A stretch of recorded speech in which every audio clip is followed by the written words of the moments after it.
All right, let's okay, you want to hear some fucking goofy ass shit that Elizabeth Warren said? I know I saw you Mike walked in when I was actually watching some of this and he was like, "What did she say?" I didn't even say that. I just started laughing. Oh, that's right. You're right. I walked through the room and just heard one thing, and I started fucking howling. And I was just like, all right, you got this for tomorrow, right? Roy's like, yeah, I was like, I got it. It's clipped and ready to go. Because it was live on Fox, and I go, you're going to, yeah, don't worry about it. Go deal with Teddy Hart. I'm like, all right, fair enough. So Elizabeth Warren, one of the top candidates currently running for the Democratic nomination. I think the top three right now are Bernie, Biden, and Sanders. Killing it. Oh, not Sanders, Warren. Sorry. Killing it. And it sucks. It really is like unfortunate for poor Bernie, man, because it's like he had that Ron Paul momentum, and nobody cares. This time, it's like meh. Because all of them turn into him. Basically, they all jacked his. They stole his swag. So let's play this. Elizabeth Warren made an unexpected promise. Warren vowed that if elected president, she will hold an annual ceremony in the Rose Garden during which she'll read the name of every transgender American murdered during the previous year. Watch. Here's a promise I made. I will go to the Rose Garden once every year to read the names of transgender women, of people of color who have been killed in the past year. I'm sorry. This is the stupidest thing I've ever heard in my life. But wait a minute. Why? Hey, I'm gonna. Can I outwoke Elizabeth Warren? Please. Why only transgender women? Right. That's pretty. Honestly, you need it because if you just do transgender women, that'll fit in a Bazooka Joe rapper. You know what I mean? Like, so the math is done. You'll see.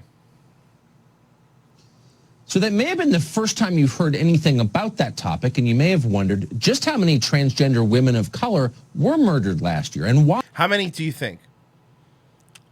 I know you don't know the answer yet. How many do you think? I'm gonna go with 8. 8. Okay. How many do you guys think? That's how many transgender women of color. How many transgender women do you think? Overall? 15. Murdered. Okay, let's see. Why? But Warren didn't say. And yet that didn't stop the Human Rights Campaign, a highly aggressive Democratic pressure group, from immediately endorsing her position. There is, the organization claimed in a statement, a, quote, epidemic of violence against transgender people, especially trans women of color. Never mind. It's an epidemic. Then You want to change that number? Yeah, you know what? It's got to be at least in the hundreds, probably thousands. Epidemic. Yeah, that's tens of thousands, at least. There's a prescription drug epidemic right now, so I mean it's got to match at least overdose deaths, right? Yeah, this has got to be bad. End quote. Again, no specifics there, but total vehemence. It's an epidemic, they told us. Is that one of the transgender women of color? No, that's one of the presidential candidates. Okay. A judge soon leapt in to agree. The murder of transgender women of color, Buttigieg says, is one of America's most pressing problems. This has got to be brutal then. You know what? I'm laughing so I don't cry because it's so sad. Literally, you know what kills more people? Poverty and heart disease. Being poor kills more people. Vending machines falling on you. I do want to acknowledge what these demonstrators were speaking about, which is the epidemic of violence against black trans women. But by the way, you know, they're even splitting up. You see my point from earlier, though? Black trans women. But do you understand? Like, they're so woke now that they're not even including other trans people. It's only the black ones and only the ones that were dudes that are becoming women. Yes. That's like, so now you're excluding other trans people. They're not woke enough. Oh my God, this is great. Country right now. And I believe, or would like to believe, that everybody here is committed to ending that epidemic, and that does include lifting up its visibility and speaking to it. Nobody in the room questioned Buttigieg's description. They seemed to take it at face value. In fact, if anything, The other candidates and major press outlets confirmed it. Quote, the murder of black transgender women is becoming a crisis, Washington Post. the Washington Post told its readers. Quote, for trans women of color facing epidemic of violence, wrote ABC News, each day is a fight for survival. Mike, this is probably more like tens of thousands. This is getting out of Because control. are you reading this? Like, this isn't just wacky Elizabeth Warren. No, this is This clear. is crazy. I'm kind of worried for trans people of color. Meanwhile, the American Medical Association, a group politicized beyond recognition but still treated respectfully by the news media, declared violence against transgendered people a, quote, epidemic, like diphtheria or smallpox. In other words, this is serious. It's not a boutique political issue. It's a public health crisis. Well, that means it's time to see the numbers behind these claims, the numbers that Pete Buttigieg and Elizabeth Warren didn't mention. So exactly how many transgendered people are murdered every year in this country? Now, this is just transgender. Well, there are a number of stats we could choose from, but just for the sake of argument, let's go with the numbers supplied by the highly partisan left-wing Human Rights Campaign. These are the numbers provided This by is this. your this numbers. Is their Yeah. numbers. Okay. Which, as noted, is the very group pushing the idea that this amounts to, quote, an epidemic. So according to the Human Rights Campaign, in 2018, a total of 26 transgendered Americans were murdered. Now, that's 26 too many, of course. Every murder is a tragedy, very much including these. But does 26 constitute an epidemic? Let's break it down. Well, first off, before you break it down, I'll answer that for you. No. No, it doesn't. That's how many people were killed in Chicago today. A few years ago, the Williams Institute estimated that 1.4 million American adults identify as transgender. Okay. If that figure is correct, then in 2018, the murder rate for transgendered people was 1.8 per 100,000. Jesus.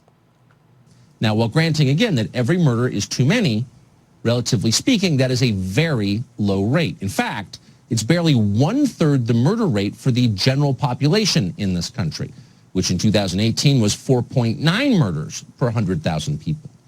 In other words, not only is there no epidemic of transgender murders in America, according to these numbers, the ones supplied by the Human Rights Campaign itself, transgendered people are on average safer than your typical American. Not only that, but can I pop a fun fact out there? Please.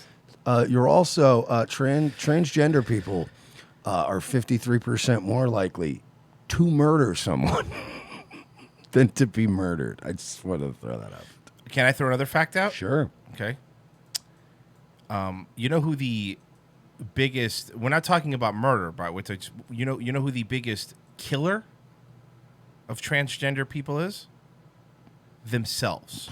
Well, 44%. No, I'm not being edgy or anything. and honestly, that's tragic. It is. That's No, of actually a course. tragedy. You can go, wow, those are big numbers. It's horrible. 44%. It's almost like they need some sort of treatment to help them to get through their stuff. Well, they have those. Have you not seen that Netflix show where RuPaul drives around with a kid in an RV? Yeah, Royce. We all saw that. I can't forget it. That's the real reason Mike couldn't sleep last night. Just picturing a kid floating with fake titties Fake in a pool, boobies, and I'm yeah. like, I can't do this anymore. I don't want to do this. In other words, once again, they have been lying to you in the most brazen possible way, telling you something that's completely untrue, factually untrue, and yet scolding you at the very same time. It's bewildering, but it's also their signature move. Meanwhile, and don't tell the Democratic Party or the media, both of which seem totally unaware of it and not interested, but there is an all too real epidemic of murder taking place in this country right now, and it's not in the relatively affluent transgendered community. Do you want to know where it is? Please. Do you want to know where it is? I would love to know. Okay. It's in the poorest parts of our major cities. Killings in Baltimore, Philadelphia, Washington, D.C., Charlotte, St. Louis. Well, what do those cities have in common? Yes, Mike. Murder. I was going to say a thriving rap community. Okay, that too, but I was just going to say murder. Okay. Like those are like literally just like if we were in Baltimore, we could easily be murdered from the airport to the hotel. yeah. That's just That's how it goes. It's be more. Pick a city.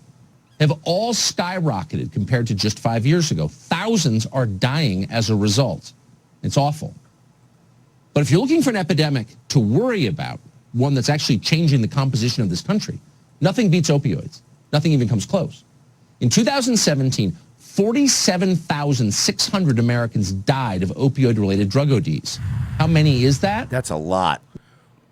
Did he say 47,000? Yes. Let's put it this way. If you took every single murdered transgender American over the past 5 years, all of those murders combined amount to fewer deaths than a single day of opioid overdoses. Or if you're a Democratic Party primary voter, think of it this way. If President Elizabeth Warren held her Rose Garden ceremony and read one name every 2 seconds, it would take her about 50 seconds to name every transgendered person who was murdered last year. But what if she read the names of every American killed by a drug OD? Well, she'd be reading a full day later. That's fucking brutal, dude. This is the look, man. People are disillusioned with all these fucking politicians. They're getting sick. They're getting fucking tired of it. There's this woke. We said this. We said this when we started almost 3 years ago now.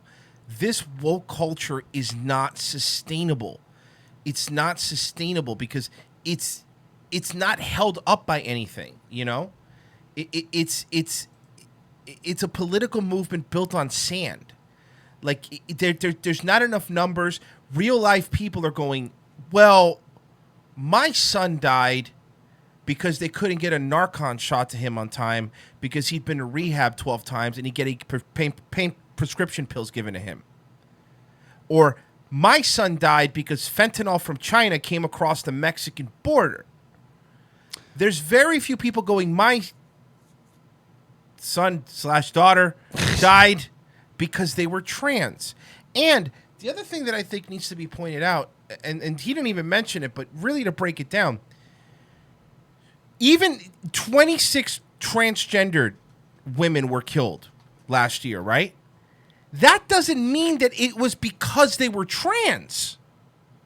No. You know? Because Elizabeth Warren's implying, right, that the epidemic of trans people being killed is because they were trans. No. It's not. Some of them maybe. I'm not saying some of them weren't. Some of them might have been involved in the sex trade. Yeah. Some of them might have just been like wrong place, wrong time. Just listed a bunch of cities where it's like, oh boy, you know what I mean? Like, so that's, yeah. Jesus Christ. But man. I mean, it's looking at like it's gotten fucking out of control. You can look at any chart of like drug overdose deaths, opioid deaths. It's skyrocketing. It was. He said what, about 47,000 in 2017? Yes. It's like the latest, like on this chart. You know how many people died of opioid overdoses in, let's say, 1999? 99. How much? 8,000. Yeah. And it's been steadily going up, but there was something that happened in 2013 on where it has fucking skyrocketed. And I've seen it. Look, I've seen enough people get hooked on shit. I mean, I've had people in my own family get hooked on heroin because they got pills. You know what I mean? Like it started with pills and then you eventually get onto heroin. And, you know, who's to say, like, there was a time when I could have made a decision to, continue my habit and escalate it, if you will. And I chose not to. And, it's, if I didn't have the luxury of hindsight and seeing these fucking, you know what I mean? Like if you didn't actually have these charts and these figures and read these stories, I might have been that stupid, but man, it's very easy to get hooked on fucking painkillers. And then it's very easy to, when you can't get painkillers anymore, there's always going to be heroin. There's always going to be fent. It's easier to get. It's easier to get. Sinister Charlie, my grandfather's a Sioux Indian, and I have this weird urge to scalp a 70-year-old white woman. Is that wrong? Yes, please don't do that. I recommend you don't. I mean, I will say this. I understand we all have urges, and sometimes these urges are, come from a place where you understand. But I wouldn't recommend it. All right.